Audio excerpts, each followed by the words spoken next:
Okay, so something like weird happened. I don't know. I think that I was talking in such a shrill voice that my phone just couldn't take it anymore.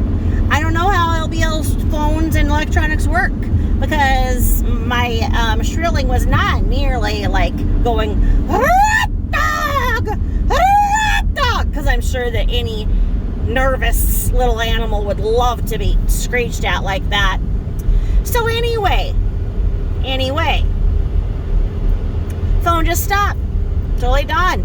Guess what? I was still talking to myself. So where I think I was talking about how when my feet used to be cute. Okay?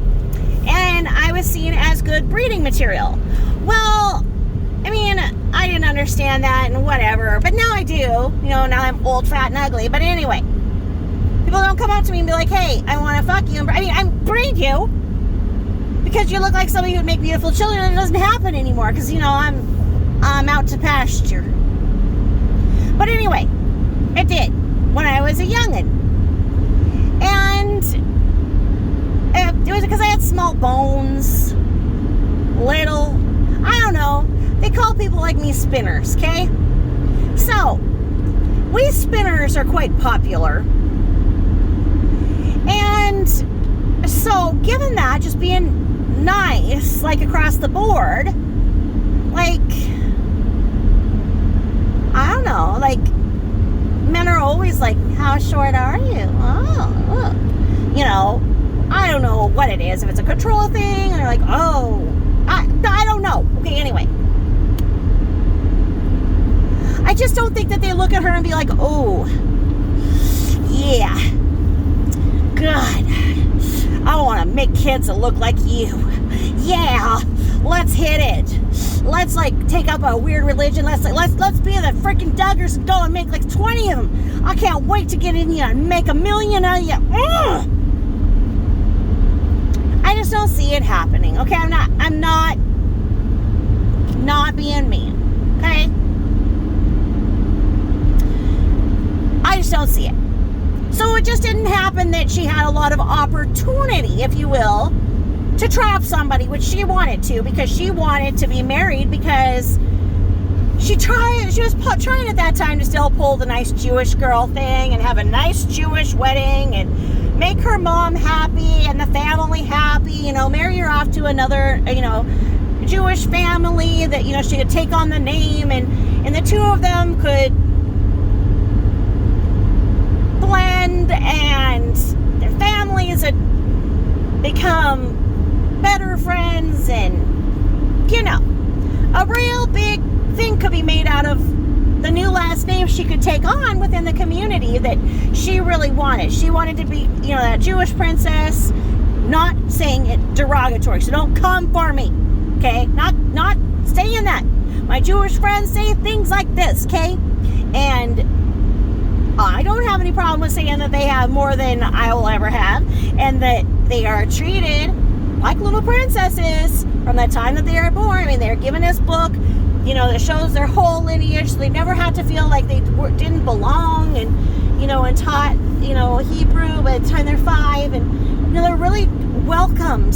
They welcome each family member like they are a treasure, they are royalty, and they have that. And we don't have that, okay? It's basically like, okay, you slithered out of the egg, now it's time to learn to fly, and you're kicked out of the nest as an American, you know, you just, boom. I'm not saying you cannot be an American and Jewish. Don't come for me. Don't come for me, because I'm not saying that, okay? I don't need it. I don't want it. I am just trying to paint you the picture of what she was like back then, okay? So here we are. She met a sucker, okay? Dennis. And she told him she was on birth control, did the whole 9 yards and everything, and she is preggo. Okay? So she wants the whole 9 yards, she wants the wedding, she wants the shotgun wedding, she wants it, and she wants it now. And Dennis was educated and everything else, and comes from a long line of money, and he did not want the shame of a premarital sex controversy in the family, the shame, the humiliation of it not being on a good planned out courtship, where the families meet, the families agree. Dowries exchanged. I don't know. You know what I'm talking about? Okay? So anyway, he told her to have an abortion and they'd make another kid. That, you know, they just need to do this now, but they will get married. That, you know, she just needs to do this now for them. Okay? She needs to do this now for them. That, oh, you know, this is just a thing. Just go get rid of it. Go get rid of the problem. And then we'll have everything. You know, I'll make the money. You can stay home, raise our babies. But we just can't have this one now. Go put it on the back burner, if you will. Okay? So she went and got an abortion and he dumped her. He dumped her like a hot potato. Okay? Now, he goes with a story that he was trapped. She goes with the story of a jilted lover. Nonetheless, she was always wanting something for that. And I think in many ways it broke her. I think that she tries to talk tough and say that, oh, that abortion was nothing and that she is all pro-choice and that any woman can do what they do and whatever. I'm not saying I'm pro-choice or not. Don't come for me. Don't come for me. I have had situations in which I should have it because of medical issues and everything. I didn't. It doesn't mean you can't. Don't do what you want. I'm not saying anything here. Don't come for me. Given that, she felt she was owed something from somebody, that was her chance, that she was lied to, she was this, and she did that. And it hurt her, okay? As much as she doesn't understand emotions, that hurt her. The only way to act like it didn't hurt her is to act tough and to act like no one could hurt her. And that she doesn't care. Abortions are nothing. Why don't you go have one? Why don't you go get a freaking punch card from the abortion clinic and do one and get one free? How about that? Just like the coffee place, huh? Do what you want to do. Abortions are wonderful. Whatever. Bull. She wanted that baby. She wanted the baby for baby? No, she wanted the baby to have it so that she could have that grandchild right away, and Carol would pay for everything, and Carol would be the best bubby in the world, and, you know, and, oh, yes.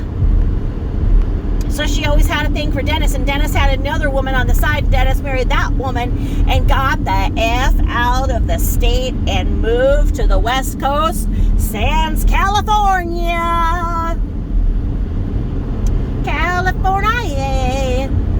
So then, as life has its twists and turns, and LBL feels that she's been slighted because of what she had to do for the greater good for her and Dennis, she knows and she hears little inklings about, oh, what about Dennis? Did you know that Dennis did this? Oh, yes, you know, they just had another baby, you know. And, oh, yeah, well, you know, they live in California, this beautiful home, and all this. So here she is, you know, bigger and bigger, getting bigger and bigger, literally.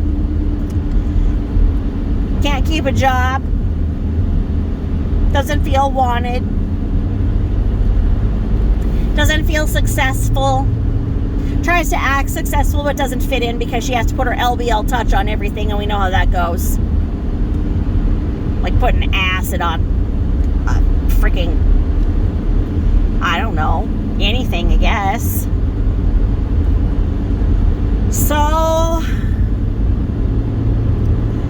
that's where in many ways I feel that reborn doll was something to do with the situation. But I think most of all, when the syndicates started coming out with the Real Housewives of Beverly Hills, in her deluded mind, she saw that should have been hers, that was rightfully hers, that was supposed to be her and Dennis, that she was destined to be a multimillionaire and to look down at the commoners who have to work for their paychecks and go paycheck to paycheck, not able to make things, you know, like such a loser, like they were talking about, there must be a loser that has to do things like that must have called and reported their concern to the animal control officer, which, oh, she thought was sexy anyway. But yeah, I saw him really looking like he wanted to breed her too. But anyway, she wouldn't let this go. So while she was unhappy and she was unemployed, she started planting those seeds. She started cultivating her garden and started planting those seeds. Said, Carol! Ah, well, if you don't like the rain, Carol, you don't like these cold winters, you know, we could go to California. Oh yeah, look at what they're doing in Beverly Hills here. You could go to the ocean every day and have that sunlight on your face. Yeah, well, don't complain about the rain to me. Nope, don't complain about, nope. Well, you like it when we go on those cruises and you feel that warm air and the sunlight on your face. And she says all she wanted to do was to let her mother feel the sunshine on her face in her late years. Well, Carol looks like a mummy, so I don't know if the skin, I don't know that Carol's alive. I don't know that it's not one of her puppets at times. I don't know, but Carol doesn't talk much. Okay? I don't know. I mean, because there's like that story of like the one, killed his mom and kept her, go and talk to her. Maybe she freaking mummified her and dangles her along, puts her up as a prop and acts like she's doing lunch with her. I don't know. I didn't see like life in Carol's eyes. And maybe that's just because she dies every time she looks over the table and sees LBL. But anyway,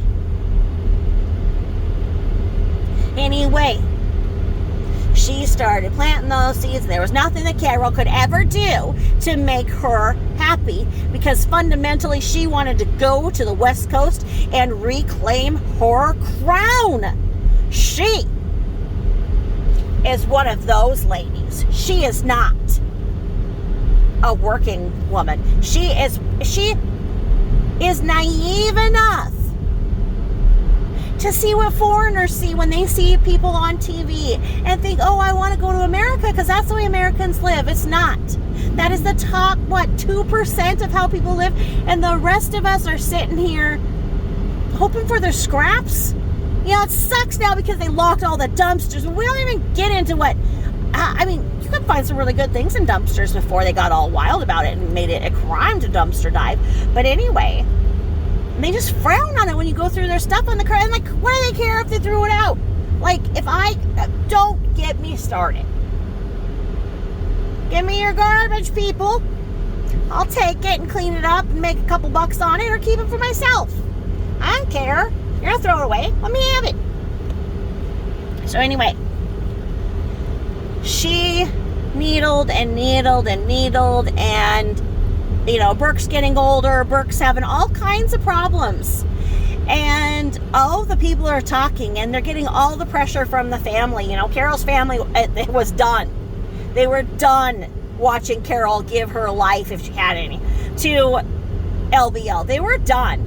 And Burke was having a lot of problems because he was not properly nurtured. Okay, it's not his fault. It is not his fault that he is a victim of improper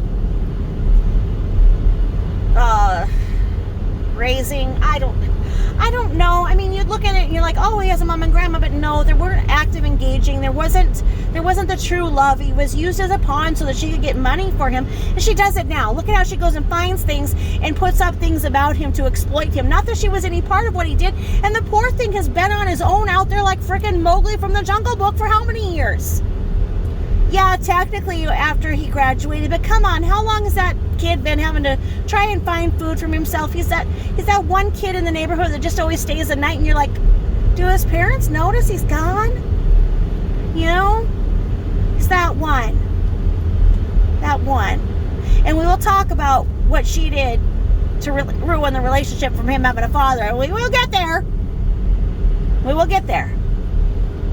But right now, we are talking about how they basically needed a freaking flea. They could not make excuses for what Burke was doing anymore, and he was being known as a thief. And the thieving came from scarcity because he was not provided for by his mother in the way that she should have been. She was, she got government funding to be doing what she should have been doing for him. She made sure of that. We all pay for that as tax, those disgusting people that we are, working paycheck to paycheck and waiting for each paycheck to buy food. Us gross people, we fund her, and we fund her offspring, and we fund Carol. We funded some cruises. I'd like a cruise. I'd like a vacation, but come on. I'm one of those losers that has to friggin' work. But anyway, don't get me started on that.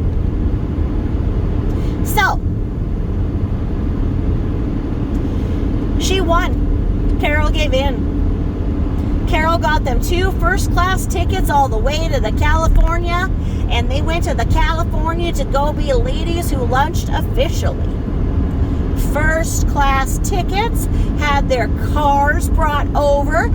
Carol sprung for the matching cars using Burke's college fund that was obtained by suing the YMCA, which was government-funded daycare for LoriBeth. So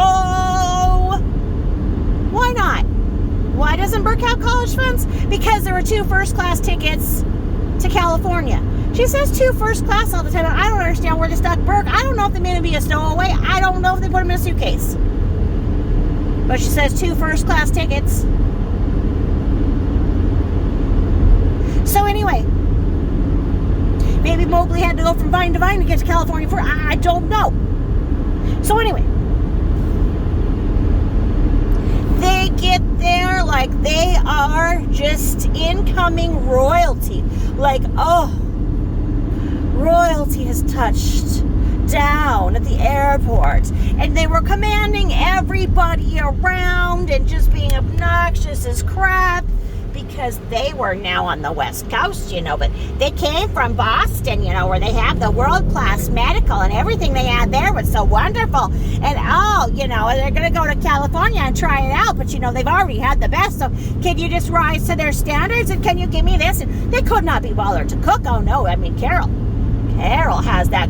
When she moves out of an apartment, that oven is perfectly clean because it's never been used. And, LBL being the minimalist that she is, right?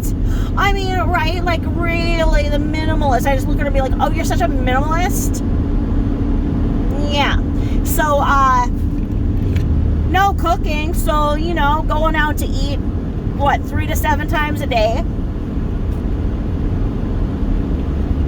I mean, where's his college money? First class tickets, cars couriered over, all of their belongings brought in a courier truck, and then first, last, and deposit for each of the apartments. And Mummy got one, and LBL got one, and then that made her think she had done this and she was going to go and be on the ocean every day, and they were going to lunch at the Ritz-Carlton, and everything was done, and all she had to do really was find a man like Dennis but better than Dennis, and then she would be able to be the Lisa of the YouTube that she wishes and aspires to be. But where Lisa goes to Nordstrom, she goes to the Dollar Tree, and she goes and takes back her Dollar Tree stuff the next day. Minimalist, my ass, you're theft by deception every day. She's the dollar store version of Lisa. So, there it goes. Chapter 2 of where I'm getting and how she got. Okay. So, where's Goonie in all of this, you ask? Good question. How did Goonie get into this mess? Good question. Okay? Now, before all of this gets all over, I'm not even going to start here. This could be a whole new footnote. But after the abortion from the dentist, she did have a quick marriage to somebody else. Oh, yes. She had that big, beautiful, proper Jewish wedding and everything, but it was very short-lived. Why?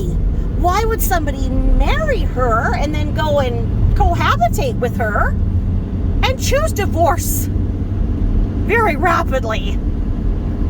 But no real explanation. And I think you joined the witness protection program? I mean, you gotta figure that that poor dude was like, you know what? I'm in a prisoner situation here. So either I actually go and whack her and have to live in a correctional facility for the rest of my life, or I live in the prison that she's created for me, or I run and eat the expenses, pay her off, and whatever.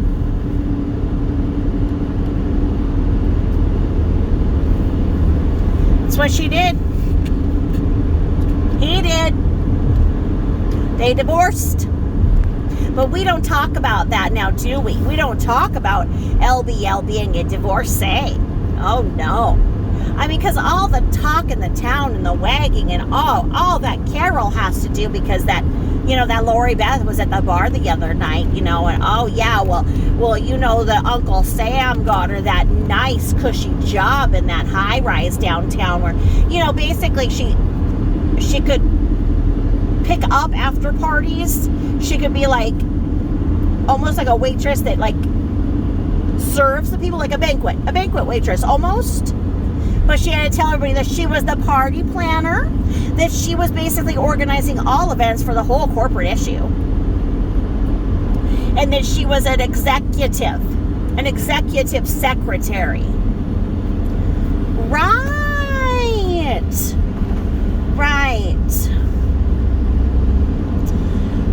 Well, with that, let's just leave it at that, and like, why don't you just like think in your head like the hillbillies, like, how the hillbillies when they were like driving their big stagecoach, all of that going to the West Coast.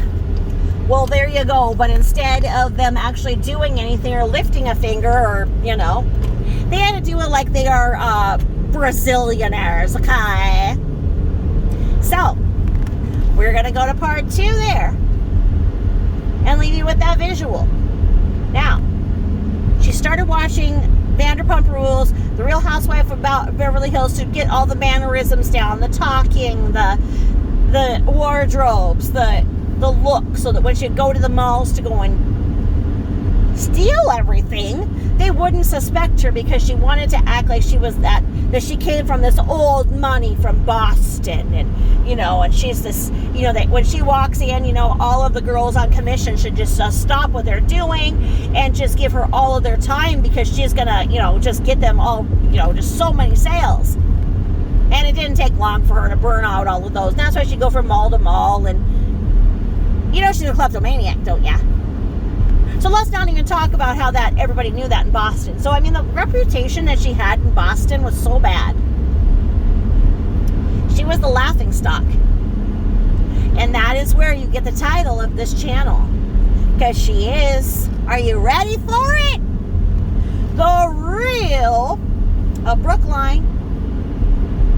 Just like the Real Housewives of the Beverly Hills, with a twist, right? Kind of like the Beverly Hillbillies, with a twist. So, I'm going to leave you with that, okay? Thanks for listening, as always, and stay tuned for the next episode. I got it good, because I'm going to go into how Goonie got into this picture. Love you a lot.